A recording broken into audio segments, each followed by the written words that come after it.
Romanos 9, le dije. Vamos a ver el verso. Es bien difícil entender esto, pero yo creo que es posible. Así que, verso 16. Así que no depende del que quiere, hablando del hombre, ni tampoco del que corre, sino de Dios, que es el que otorga la gracia. La Escritura dice al faraón: para esto precisamente te enaltecí, para ostentar en ti mi poder y para que sea mi nombre celebrado en toda la tierra. Es claro, a quien quiere Dios otorga gracia y a quien quiere endurece. Me dirás entonces, ¿con qué derecho hiere Dios si a él no se le puede oponer nadie? Entonces dice: ¿quién eres tú para que le pidas cuentas a Dios? Dirá la figura al que lo modeló: ¿por qué me hiciste así? O es que esto es lo que quiero que se fije bien, o es que el alfarero no tiene con la arcilla el derecho de fabricar de la misma masa tal vaso para uso honroso y a tal otro para uso corriente. Amén. Bueno, la cosa se pone color de hormiga. Primero, digamos, ¿de qué se estará tratando? Porque si se estuviera tratando de salvación, definitivamente, entonces ya no habría que buscar la salvación, sino que se la buscan. Si se tratara solamente de hablar de que Dios quiere salvar a unos y a otros perderlos, entonces sería un Dios el que condena y nadie podría hacer nada. Lo cual no es cierto. Pero ¿cómo combinamos que Dios tiene soberanía, escogencia libre, sin pensar en lo que el hombre haga, y al mismo tiempo dejar a que el hombre escoja? Entonces hay que determinar a qué se refiere lo uno y a qué se refiere lo otro. Lo primero, es decir, la determinación soberana de Dios, se refiere a que va a ser vasos para distintos oficios. Usted se imagina, usted sabe que hasta un alfarero no le va a preguntar al vaso cómo quiere que lo haga. Él hace el vaso. Ahora, si el vaso se deforma, si el vaso no salió como él quería, lo puede rehacer o lo puede deshacer. Eso es un alfarero de la tierra. Ahora imagínese usted el alfarero del cielo. Ahora, nos vamos aclarando un poquito. Ahora bien, ¿qué es lo que está diciendo? Lo que está diciendo es que él va a hacer vasos para distintos usos. No está hablando de salvación, porque no son vasos de él. Pero ya vivimos en otra porción, que en Timoteo, segundo de Timoteo, que la casa de Dios, o sea, el ambiente creativo de Dios, tiene vasos de honra y de deshonra. Ahora yo le pregunto, ¿de quién son esos vasos? De las dos clases, ¿de quién son? No, ¿de quién son? De Dios. Si no hay otro alfarero que haga vasos. Bueno, como no hay otro alfarero que haga vasos, entonces, ¿qué es lo que el hombre puede escoger? Lo que puede escoger es si se va a dejar limpiar o no, para los usos. Muy bien, por eso dicen en aquella otra porción, si el vaso se deja limpiar, será para usos de honra, aunque sea de oro o aunque sea de madera. Pero si no se deja limpiar, será para usos viles. ¿Cómo así? ¿Dios usando vasos para usos viles? Sí, Sí, no se arrugue la cara. Porque por eso Dios también permite el uso de un Satán. Ese vaso más sucio no puede haber. Y lo usa Dios. Claro, para usos viles, pero lo usa. Porque si no tuviera uso, ese vaso que fue de Dios, si no tuviera uso, ese vaso no tendría servicio, pues. ¿Qué estaría haciendo el vaso?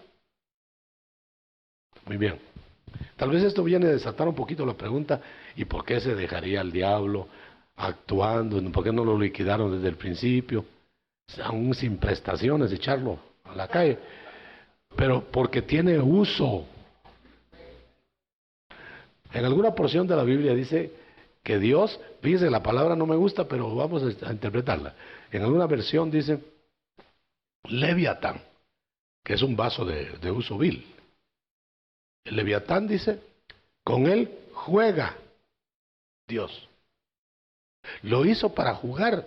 Pues por eso no me gusta la palabra en esa traducción. Ya jugando Dios con él. No, lo que quiere decir es que a Leviatán lo hizo para cierto y determinada labor. Lo maneja, pero no juega.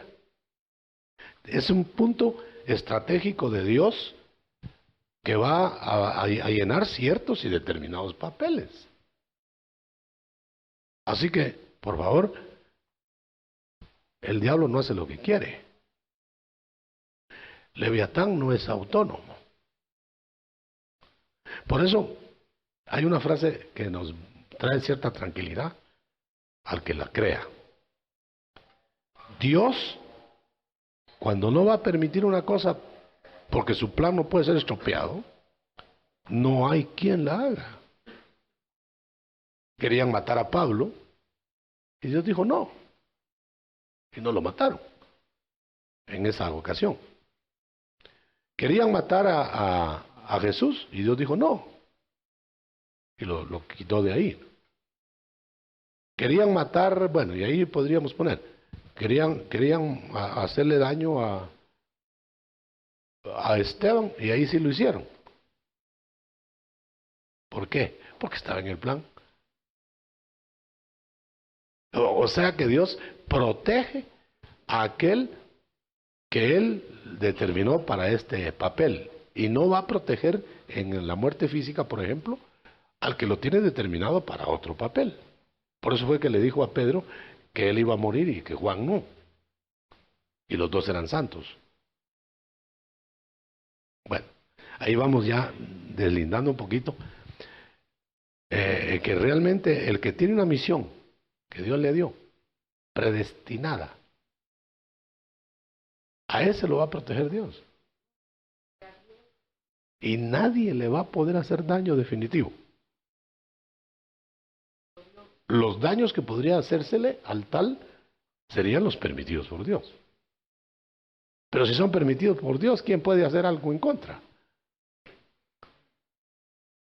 Y si no van a ser permitidos por Dios, ¿qué necesidad tendríamos de que alguien hiciera algo en favor? Bueno, eso nos da cierta tranquilidad. Ojalá que estemos dentro del plan, ¿verdad? Si no, que lo agarren confesado. Bueno, entonces, vamos a ver otro detalle. Seguimos en la línea. Entonces va a ser Dios vasos. Vamos a suponer que todavía no hay creación. Supongamos en un momento. No había creación de nada. Entonces va a ser creación, va a ser vasos. Bueno, entonces Dios no te va a preguntar, ¿qué vaso querrías ser tú? ¿Y tú? ¿Y tú? ¿Y tú? Todos le pediríamos de oro, ¿verdad? Entonces Él va a hacer vasos, ya, punto. Y ya los hizo. Ya los hizo. Ahí están, barro, oro, plata, etc. Muy bien. Ahora bien, ¿para qué? Fíjese bien, aquí va el punto clave. Si usted no se fija en este detalle, ya no agarró el resto. ¿Para qué los hizo diferentes? porque van a haber usos diferentes. No porque sea malo este vaso y este bueno. No porque sea bueno el de oro y malo el de barro. Sino porque él va a ser para usos de barro, barro, del barro. Para usos de oro, los de oro. O sea, él lo determinó.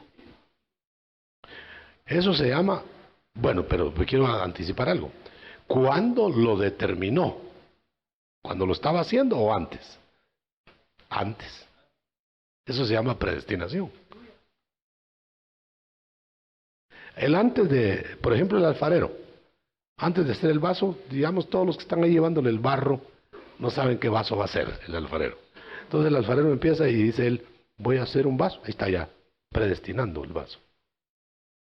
Lo voy a hacer de oro y lo voy a hacer con la bocota así y otro con la boquita así.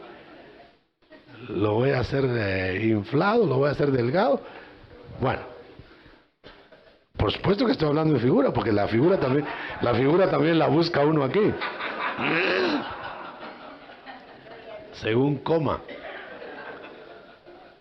En el sentido figurado, bueno, ya apareció usted, fue primogénito o no fue primogénito, fue feo o fue galán, fue vaso de oro o vaso de plata o vaso de madera. Ahí no tuvo usted nada que ver. Nada que ver. Eso es lo que está tratando de explicar aquí. Entonces, ¿quién hizo eso? Lo hizo Dios. ¿Por qué lo hizo? Por su presciencia. Porque Él sabe que va a ser aquí, que va a ser aquí, que va a ser aquí. Entonces dice, para acá voy a hacer esto, para acá voy a hacer esto, para acá voy a hacer esto. Yo leí un libro una vez hace tiempo que decía que como Él crió los animales, ¿verdad? El ejemplo lo puso con animales. Dice, ¿qué tal si usted ha visto los sapos? Pues los sapos son feos, hermano. No digo los humanos, yo digo los sapos.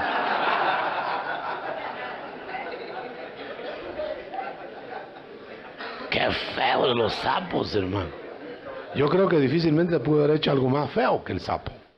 Ahora, imagínese usted que el sapo hubiera podido pedir, no, yo no quiero ser sapo. No hubiera habido sapos. Entonces, si hay sapos es porque alguien determinó sin pedir permiso. Estoy haciendo énfasis en esto porque entonces eso es lo que dice aquí. ¿Cómo le puede protestar en la figura al que lo figuró? ¿Por qué lo hizo así?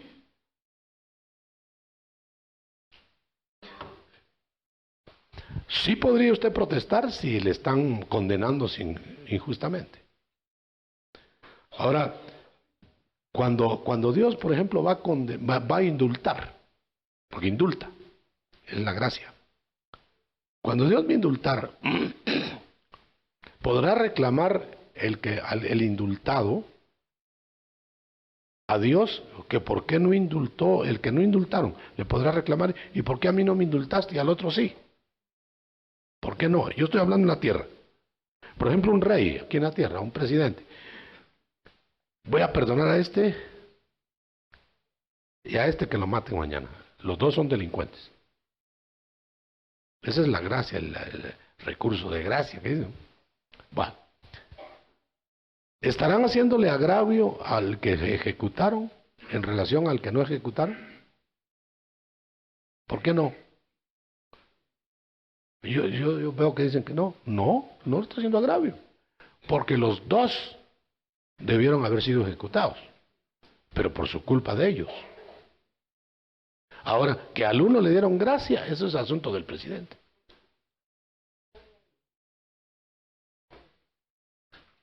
Ahora sí ya queda más claro. Entonces, por supuesto que hay mucho más que decir, porque eso no está resuelto con solo esa es la primera parte.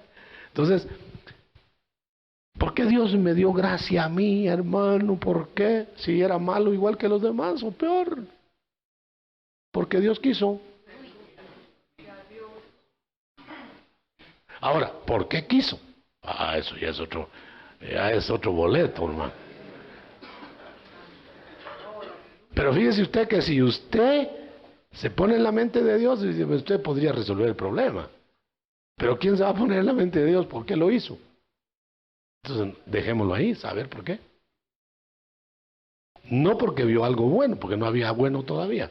Aquí lo dice, mire, cuando los dos mellizos, Isaac y Jacob, no, Esaú y Jacob, dice no habían hecho ejecutado en su cuerpo ninguna cosa buena o mala. Sí. Ahora, imagínese usted, ¿por qué a uno aborreció y al otro amó? Cuando lo leemos así nomás dice, pues si no habían hecho nada en su cuerpo. Pero es que hay muchas cosas que se hacen antes de tener cuerpo.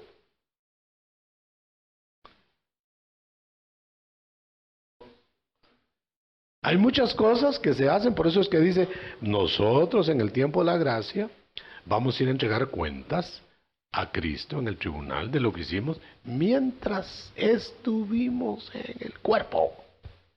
Y cuando no estábamos en el cuerpo, ese es otro boleto.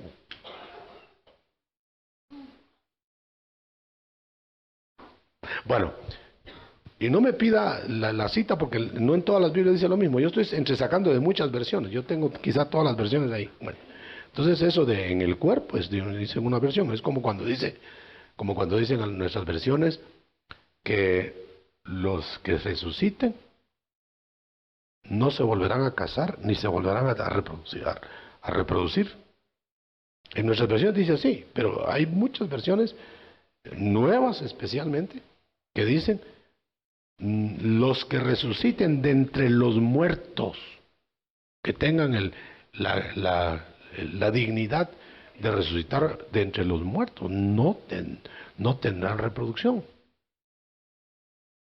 Pero no está diciendo que todos los que van a estar en el siglo venidero, en el mundo futuro, no van a tener reproducción, sino esos no van a tener reproducción. Vamos a ver, por ejemplo, ya me pasé a otro tema, pero viene a lo mismo. Por ejemplo, usted no se ha preguntado si los ángeles que no se mueren, que ahí en ese mismo pasaje, capítulo 20 de Lucas, dice que los ángeles no mueren, ¿cómo ganarían ellos la inmortalidad? Pues son criaturas. ¿O serán inmortales? Hechos inmortales, no, porque ellos los probaron también. Entonces, si los ángeles no mueren, porque ahí lo dice en el capítulo 20 de Lucas, que los ángeles no mueren, por eso no se tienen que casar, dice, ni reproducirse, porque no mueren. Pero usted nota que los ángeles caídos sí se reproducen.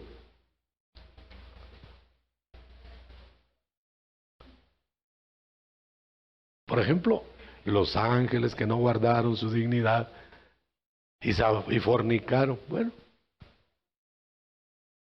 entonces, ¿fornican o no fornican los ángeles? Bueno, los caídos sí, pueden, pero los no caídos no.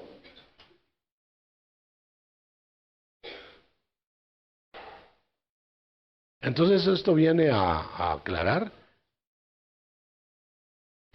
que, que nosotros igual tenemos que ganar la inmortalidad.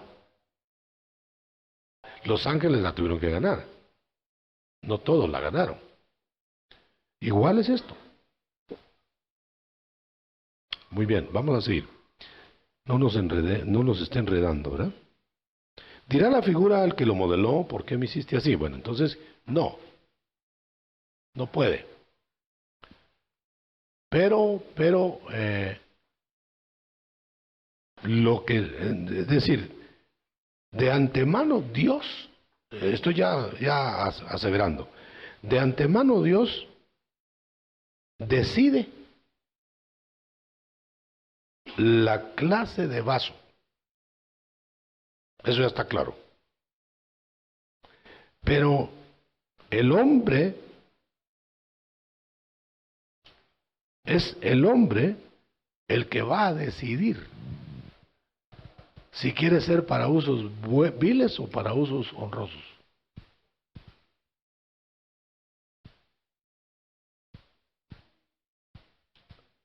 Está fuerte, ¿verdad? Bueno, podríamos poner miles de ejemplos. Entonces, si el vaso fue escogido, todos fueron escogidos para algo. Ninguno fue escogido para uso vil. Ahí está ya una aseveración. Ninguno, quien sea el vaso, fue escogido para uso vil, aunque haya sido hecho de madera.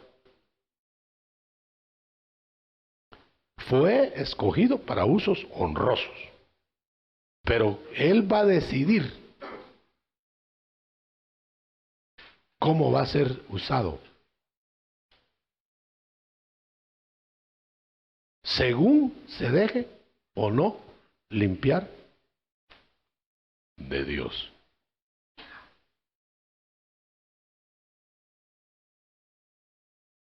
Muy bien. Espero que haya quedado claro esto, yo no sé, porque define la cosa.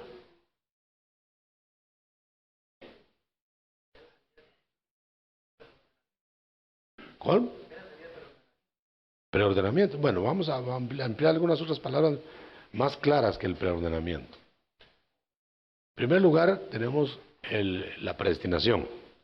Ese es para que lo hagan vaso de determinada función. Por ejemplo, clasifiquemos algunas. Fuiste tú predestinado, dice, para ser a la imagen de mi hijo, dice Dios. Fuiste predestinado para ser hecho a imagen de mi hijo. Fíjese bien, eso no lo determinó usted entonces. Lo determinó Dios. Entonces lo que está predeterminado, predestinado, es, la función que va a tener, pero no le hemos agregado, si se deja limpiar. La clave de todo está en eso. Por eso dice en 2 de Timoteo, creo que es, ¿verdad? 2:21. Mirémoslo. Vamos a ver cómo dice, porque ahí está, es contexto. Es contexto porque hay muchas preguntas que no se aclaran porque no leemos bien la palabra, porque no la profundizamos, sino que la leemos así como quien lee una novela. Y entonces no nos damos cuenta. Dice, en la casa grande, ¿dónde está? 2:20. 2:21. Segunda de Timoteo, ¿ah? Es que yo tenía segunda de Tito, no hay segunda de Tito. Segunda de Timoteo 2:20. Dice, bueno, ay, ¿por qué me cuestan tanto las citas? Dice aquí, vamos a ver. En una casa,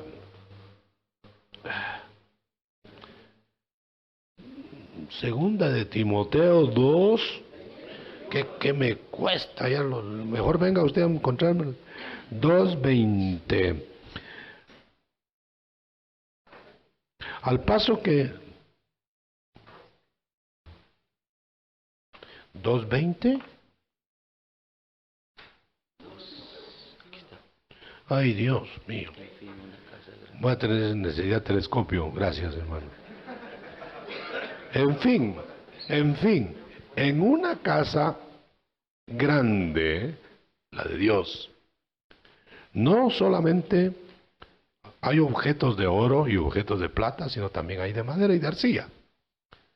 Unos para usos honrosos y otros para usos corrientes. Pero quien se purifique de estos vasos, así serán instrumentos honorables para toda buena obra o para usos viles. Entonces de la limpieza depende todo.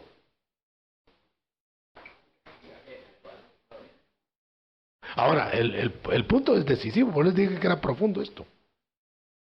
Profundo porque hay quienes quieren mezclar, generalizar las cosas particulares. Las cosas particulares son, por ejemplo, predestinación, preordenación, esos son particulares. Pero cuando las generalizamos, entonces vienen los calvinos diciendo nadie se pierde, y vienen los arminianos, todos nos podemos perder. Entonces hay que ponernos en el contexto de cada texto. Ese es el punto. Bueno, entonces seguimos aquí. Entonces ya estamos sabidos que el vaso que va a ser de usos nobles o de usos honrosos es el que se dejó limpiar. Y de usos deshonrosos, el que no se dejó limpiar. Ahora, miren qué tremendo, hermano. Quiere decir que entonces van a haber vasos viles que fueron de Dios. Quiere decir que si un hijo de Dios se presta al pecado, pues claro que no va a tener usos honrosos. Entonces, ¿de qué nos vamos a asustar? Pero qué barbaridad. Y no que es hijo de Dios. Sí, era, en ese caso. O se resbaló tanto que no parece. Por eso me gusta mucho que en la versión aramea habla de estar en carne y de estar como en la carne. Estar en carne quiere decir no haberse convertido. Estar en carne quiere decir al natural, a lo animal. Y estar como en carne es el cristiano que no debiera estar así, pero parece carne porque está viviendo como los de la carne, pero que no es de la carne. El convertido carnal. Entonces, una cosa es el convertido carnal, pero que se parece al otro que voy a mencionar, y el inconverso, que pretende ser espiritual. ¿Y de dónde? El inconverso no puede ser espiritual. Es carnal aunque se ponga manto de piedra encima. Pero también el otro no es no está en carne, pero está actuando como actúan los que están en carne. Entonces, aquel o este pueden ser para usos viles.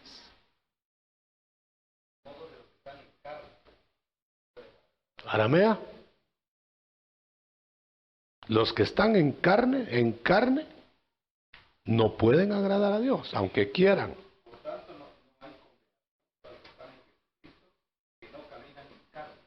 Ahí está, no pueden estar es decir, ningún cristiano puede estar en carne, a menos que se haya perdido ya, que se haya ido, definitivamente. Pero un cristiano no puede estar en carne, sino como en carne, viviendo como los de la carne. Pero no puede estar en carne. No puede desnacer. Bueno, no lo ponga como esto que acabo de decir, no lo ponga con que entonces no se puede perder. No, eso es otra cosa. Eso es otra cosa, porque le dan tiempo. 10, le cuentan hasta 10.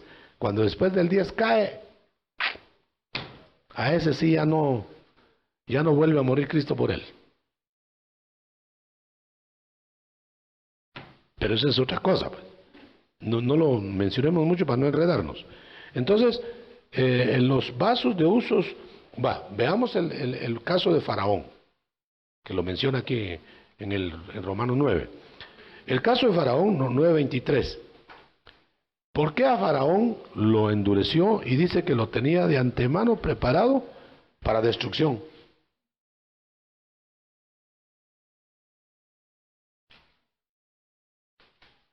¿Sabe por qué? Porque habiendo sido vaso de Dios, como todos los vasos, dispuso oponerse a Dios. Y dispuso fastidiar, aunque le dieron oportunidad. Le habló Dios por medio de Moisés. Le habló para que él rindiera su posición opositora, pero estaba endurecido. Entonces Dios lo endureció más, porque ahora lo quería matar. Lo quería eliminar definitivamente. Es como los hijos de Elí. Los quería eliminar Dios, dice, los quería matar, pero no desde el principio. Los quería rectos en el principio. Pero como no se dejaron limpiar, entonces Dios decidió que los iba a eliminar. Entonces todo lo que ocurrió ahí fue para eliminarlos. Ya no para salvarlos, porque eran hijos de Belial, porque se habían ido de la gracia. que hasta Faraón, Nabucodonosor, el diablo, hubieran podido ser de gloria.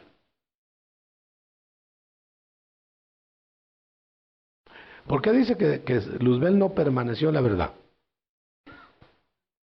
Porque estuvo en la verdad, pero no la retuvo. Es tremendo, fuerte, fuerte, fuerte, fuerte. Muy bien, entonces ahora vamos a ver qué más, por dónde va la cosa. Bueno, vamos a ver. Entonces, cuando Dios hizo la simiente de Abraham, todos los que nacieron de Abraham son simiente de Abraham. Pero no toda la simiente de Abraham es de promesa, sino solo los hijos que nacen como Isaac.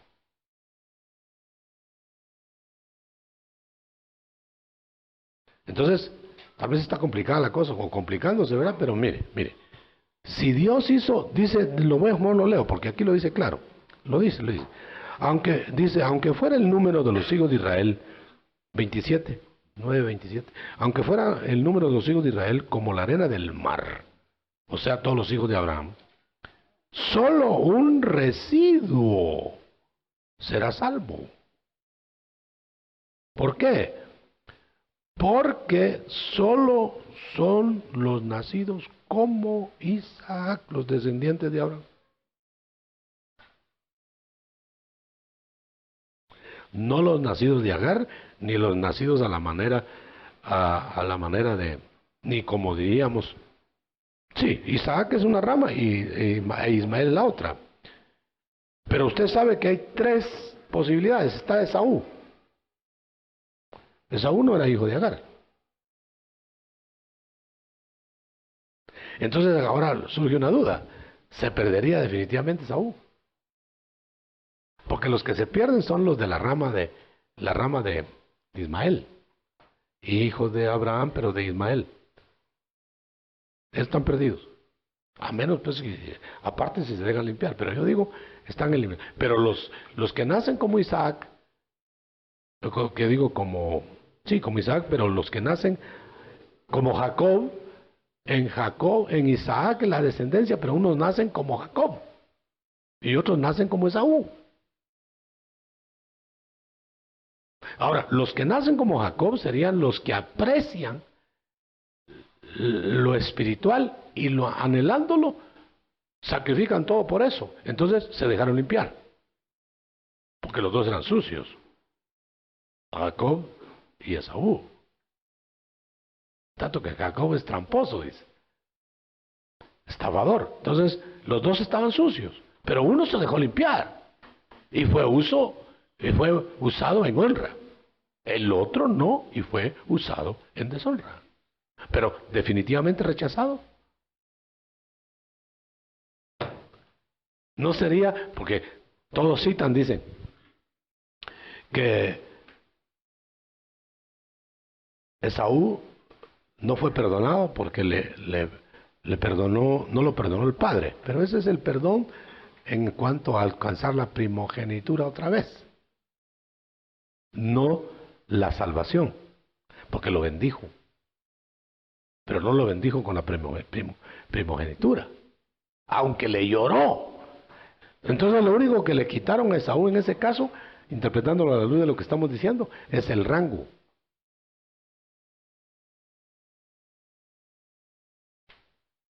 Bajó de rango, pasó a ser segundo, o se quedó como segundo. Ahora, en cambio, cuando le pidió otra vez al padre, dame la primogenitura, si la despreciaste y yo se la di a tu hermano, ya no te la puedo dar.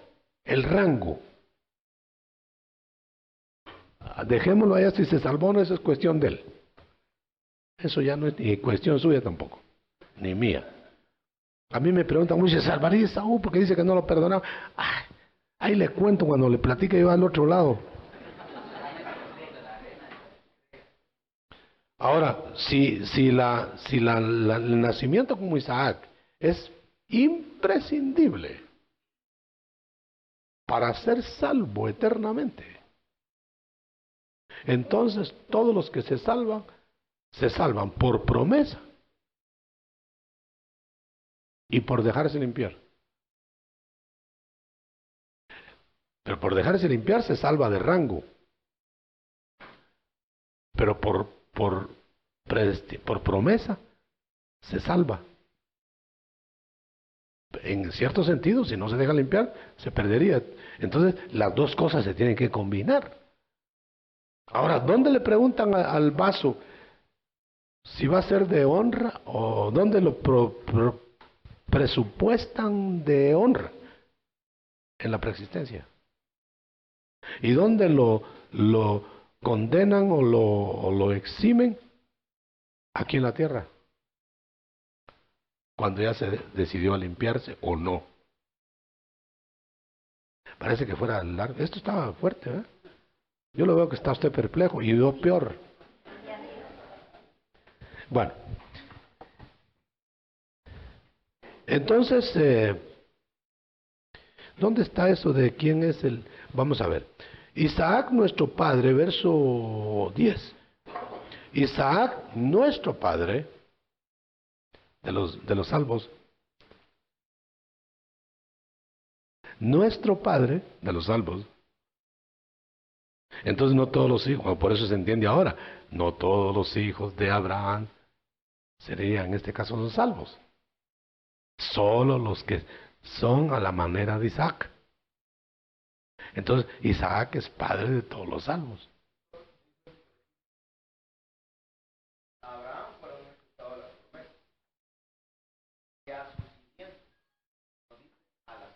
Sí, pero a eso se refiere a Cristo. En cambio, ahorita estamos refiriéndonos a Isaac. Pero, por inferencia, Cristo e Isaac nacen de la misma manera.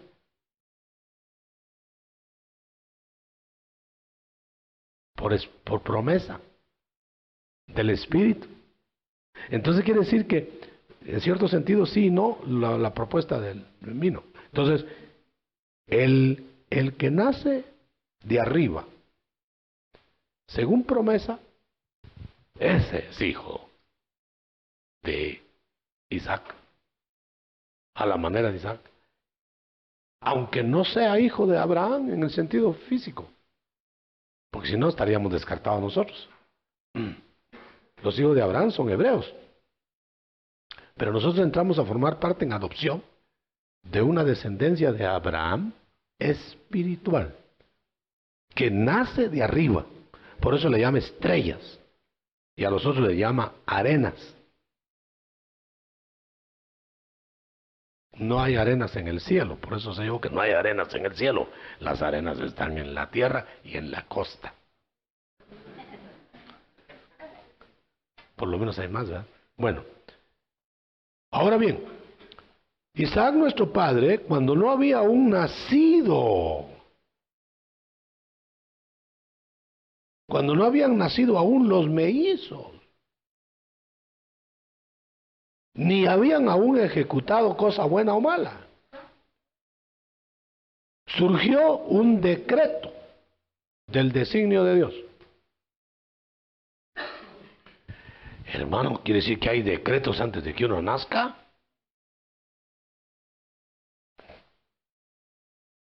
La única cosa que nos hace respirar es que aunque haya decretos, Dios ofrece la oportunidad de no caer bajo esos decretos, o de caer. Perdón. ¿Me explico? ¿O no me explico? Bueno, entonces, ¿para qué el decreto de Dios? Para que la elección, dice, sea de Él. Para mí está claro. Si Dios te dice, escoge tú lo que quieres ser, entonces la elección no sería de Dios. Escoge tú lo que quieres ser. Entonces el hombre es soberano. Pero si dice, escojo yo lo que tú vas a hacer, si quieres.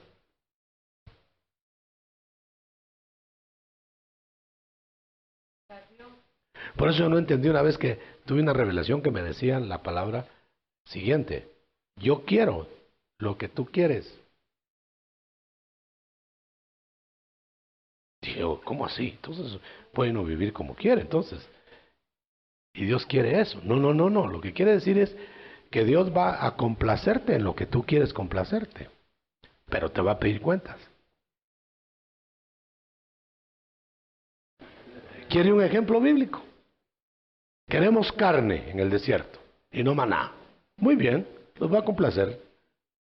Y después le salió hasta por la nariz y los indigestó con la carne y los debilitó.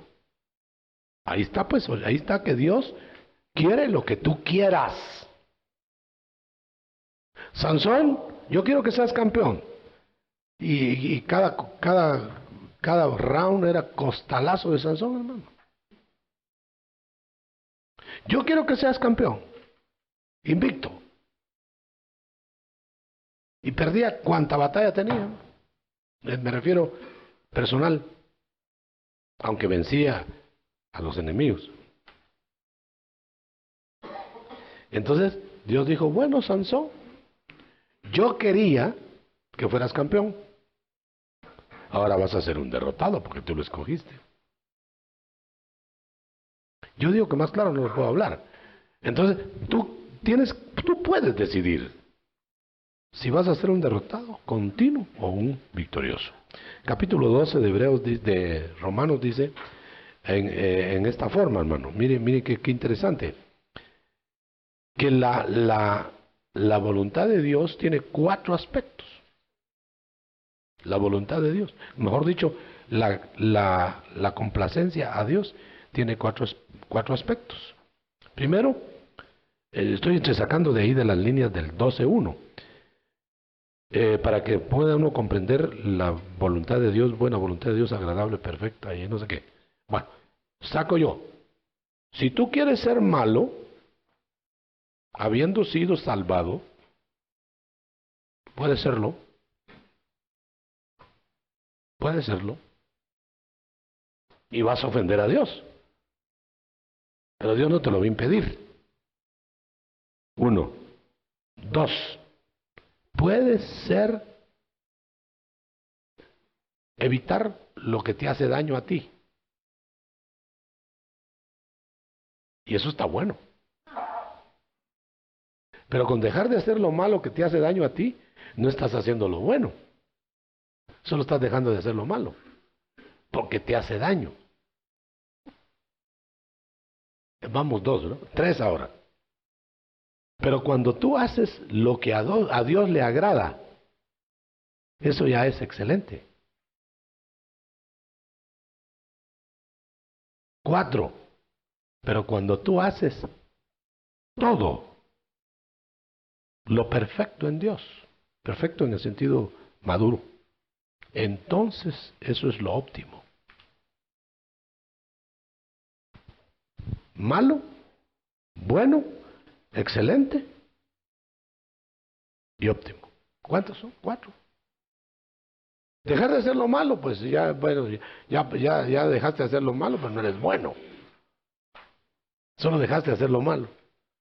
Ahora, cuando haces lo que te daña, no haces lo que te daña, quitas vicios, te vas a los alcohólicos anónimos y haces esto y lo otro, estás quitando lo que te hace daño, no estás quedando bien con Dios. Pero cuando aunque no te haga daño, estás ofreciendo a Dios ese sacrificio de obediencia, entonces estás en la agradable voluntad de Él. Pero cuando te entregas totalmente para lo que te diga Dios, eso es lo óptimo.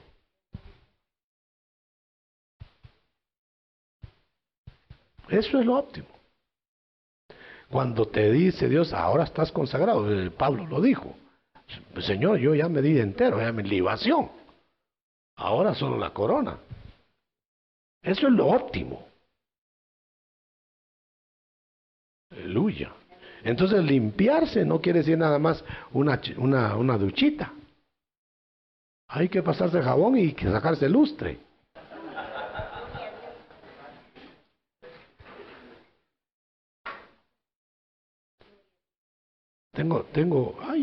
Solo 2 minutos.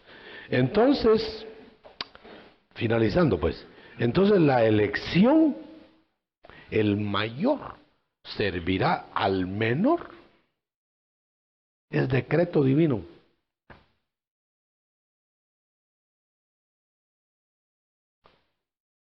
Pero la opción estuvo en manos de Jacob y Esaú. La elección de llegar, porque ya ve que los dos tuvieron la oportunidad. El uno cogió la primogenitura, pero la despreció. El otro la tenía, pero no la pudo capturar. Pero después la anheló y se la dieron. Para poner el ejemplo de que la voluntad del hombre juega en cierto nivel, pero no más allá del decreto. Esta es la única razón, como yo me explico, que el Señor le llamó la atención a Pedro porque quería el vaso de Juan para él. Y hay una palabra fuerte que casi no se traduce, ¿verdad? Dice, y si yo quiero que Juan se quede vivo, ¿a ti qué te importa? Te tengo que pedir permiso, como que el Señor le hubiera dicho, mira Pedro, me estás interrogando como que te tuviera que pedir permiso para si dejo vivo a Juan. Pues tú haz tu papel y sígueme. Si quieres. Y deja que Juan me siga a la manera que voy a tratar con él. Amén. Y amén. Pregunte.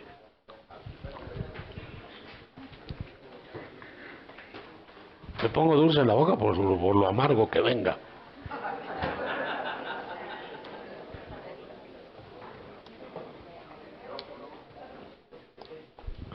Bueno.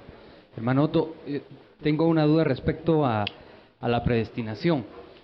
Yo he entendido que Dios puede predestinar a un vaso para que sea honroso, un vaso de honra, y él elegir no aceptar el plan de Dios se vuelve un vaso de deshonra. Voy bien hasta ahí. Ahora, respecto a lo contrario, ¿podrá predestinar Dios, como dice Romanos, vasos para destrucción y que ellos elijan no ser de deshonra y se vuelvan vasos de honra? Manasés, uno de los peores reyes de Israel, para no mencionar a Faraón, hizo peor que todos los reyes, dice. Y ustedes leen la historia de Manasés, creo que es. Solo lo único que hizo al final fue arrepentirse. Y lo restablecieron todo. Lo perdonó Dios. Ahora, miremos un detalle. Jonás. ¿Por qué a Jonás no lo dejó que hiciera otra cosa? Lo persiguió hasta alcanzarlo y lo llevó donde él dijo. Pero no en todos los casos obra como en el caso de Jonás. Es otra actividad de la soberanía de Dios. Bueno, entonces vamos en el punto.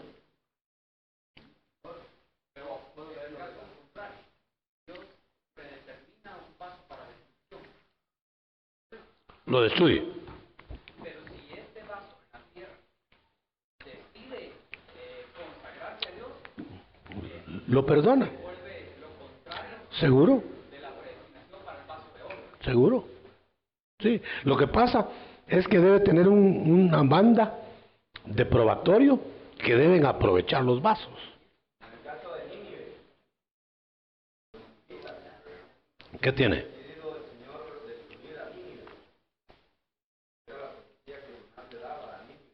No, pero ¿qué es el punto?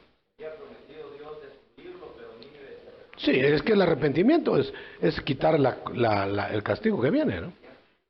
Se quita el castigo que viene, nos libra de la ira que viene. La ira va a llegar, eso es lo predestinado, pero no los predestinados que van a estar en la ira. Muy bien. Va a perdonar que esto sí es muy detallístico. ¿Dónde está la otra? Por aquí. Vamos a ver. ¿Qué relación tiene el versículo que dice, porque poderoso es el Señor para guardarnos sin caída hasta el día de Jesucristo? ¿Será que tiene relación con este tema que estamos viendo? Agréguenle si queremos.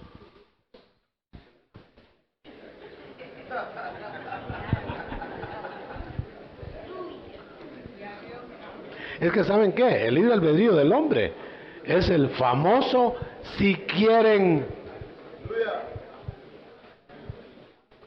Entonces, de ninguna manera se explicaría a la luz de la pregunta, de ninguna manera se explicaría que Dios decretó que Sansón fuera victorioso, ungido, y fue un derrotado. ¿Cómo se explicaría? Solo se explica de que si él lo permitía. Es decir, si Sansón permitía ser victorioso. Doctor, ¿en qué voluntad queda, digamos, por ejemplo, Cornelio, que Dios lo vio justo antes de que se le revelara el Hijo de Dios? Solo es presciencia. Solo es presciencia. No confundamos la presciencia con la determinación de Dios. La presciencia es que Dios lo sabe todo, porque es un presente eterno. Pero la determinación de Dios es ejecutar su voluntad. Entonces Dios nunca ejecutó su voluntad preexistencialmente para que Cornelio se perdiera. Le digo que se iba a perder si no se arrepentía por el mensaje de Pedro. Pero eso no quería decir que lo condenara antes de juzgarlo y antes de permitirle que jugara en su campo. Muy bien. Bueno, disculpe, aquí. Esto que le voy a preguntar es presciencia, soberanía o predeterminación. Caramba. Yo no tengo claro eso. Digamos, cuando el Señor dispuso salvar a Israel, Él sabía que la gentilidad tenía que ser salva después de que fallara Israel. ¿Por qué no determinó, digamos, Dios sin pasar con tanta vuelta, hermano? Sí, eso es lo que no entiendo. ¿Por qué no determina salvar la gentilidad sin la caída de Israel? O sea, probó a Israel, sí. Porque de todos modos, Israel hubiera dicho que sí. Bueno, mi pregunta es que estamos presuponiendo mucho. Mire, mi pregunta es, Israel dijo que no, y Dios sabía que iba a decir que no. Entonces, ¿por qué? Bueno, es como preguntar por qué el círculo no es cuadrado.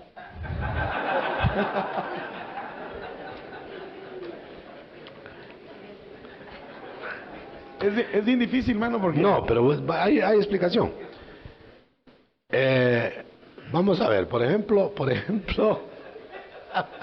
Él ya sabía, mire... No, espérate. Solo permítame. Israel iba a decirle no al Señor. Israel iba a decirle no al Señor. Sí, en la presciencia sabía el que iba a decir que no. Es presciencia eso. Presciencia, porque Dios ya sabe que va a contestar el individuo antes de que lo sepa, antes de que lo diga. Lo que pasa es que Él no ejecuta para la vista de la gente, hasta que la gente sabe que Él está ejecutando justamente. No es que en ese momento cambió, es pura misericordia. Entonces, por ejemplo, vamos a ver. Dios sabía que Israel iba a ser salvo. Todo Israel. Lo voy a explicar. Pero averigüemos primero cuál es para Dios todo Israel. Si averiguamos para Dios qué es todo Israel, entonces no tenemos problema. Ahí nos encerró a nosotros. ¿Seguro? Porque todo Israel no es el hebreo nacido de Abraham. Es el que nace de Isaac, sea hebreo o sea gentil. Pero entonces nosotros nunca somos gentiles.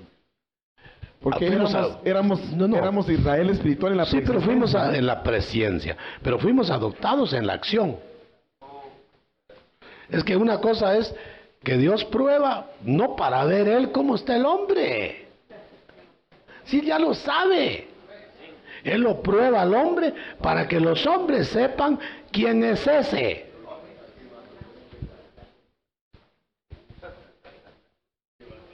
Entonces, digamos Dios probó a Abraham y le dice la lectura, porque la lectura está a veces mal traducida o la entendemos muy por encima.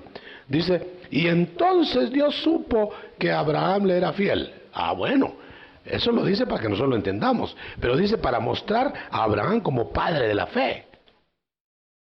Quiere decir que aunque Dios ya sabía, mire, el hecho de saber no acciona, pero a veces sí. Vamos a ver.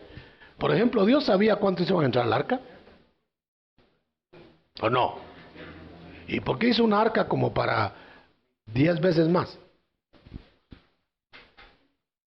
¿Y por qué?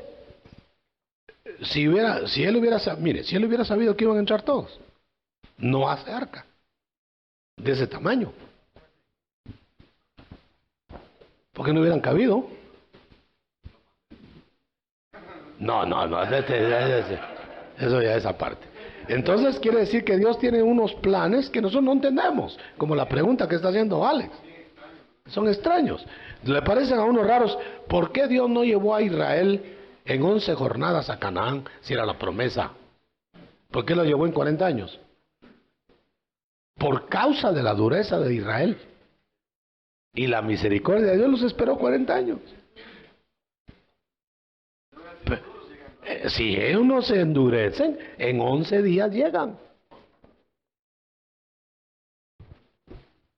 Bueno, espero que a lo menos salgamos contentos y no peleados de aquí. Vamos, ¿por dónde va la cosa?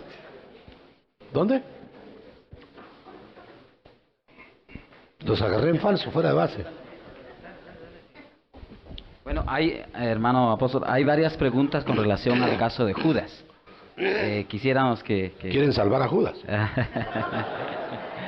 Sí, hay varios papelitos aquí de los hermanos que hacen la pregunta con relación a Judas. Vamos a ver. Juzguemos a Judas. Bueno, ¿qué pasó? Judas fue hecho Judas no fue hecho vaso de deshonra desde el principio. Él decidió... Ninguno fue hecho vaso de deshonra. Lo que fue diferente es el material. Para oro, para plata, para madera, pero no para deshonra o para honra. Eso lo iba a decidir el vaso. Fíjense bien, eso lo iba a decidir el vaso. El vaso no iba a decidir qué vaso iba a ser, pero el vaso iba a decidir qué oficio iba a desempeñar.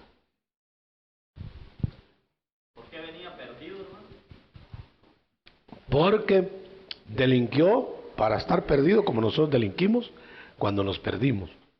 Solo que Judas delinquió antes y venía perdido, pero cuando nosotros nos agarró Cristo, nos cogió Cristo, también veníamos perdidos. ¿O no? No. ¿Veníamos perdidos o no? Sí, pero condenados no. El reo está condenado y lo ejecutan, pero no que está perdido, ya está ejecutado. Falta el juicio. ¿Querés ampliar ahí? Bueno, pero un segundo. Vamos a ver. Para lo mismo, pues. No, otra pregunta está aquí. No, a ese mismo respecto de que si ya venía perdido o no venía perdido. Usted mencionó, por ejemplo, que los ángeles antes de ser inmortales ganaron la inmortalidad. Ganaron la inmortalidad. Ahora, lo que me llama la atención a mí, porque en un estudio anterior, se recuerda que yo le pregunté si después las personas iban a ser infalibles. ¿Se recuerda un estudio que hubo una vez? ¿Cómo no? Y usted me dijo, perfectos. Sí, es que infalible solo Dios. El problema es que si los ángeles habían sido probados y pasaron la prueba, ¿por qué cayeron después? No. ¿Cuál? ¿Cómo así? Que los ángeles que cayeron eran eternos también. Sí, pues no eran eternos. Estaban predestinados a ser eternos. Y unos alcanzaron la eternidad y otros no. Como Adán y Eva. Adán no era eterno. Adán no se iba a morir. Que no es lo mismo. Por ejemplo, los ángeles que asevera el pasaje 20 de Lucas, son que no pueden ya morir más. ¿Ok? Bueno, entonces ya son inmortales, esos. Pero los otros que cayeron son mortales. Los van a juzgar en el día del juicio. Pero estoy hablando de mortalidad en estos ángeles caídos de mortalidad de muerte eterna. No mortalidad como la nuestra, que la mortalidad nuestra es física.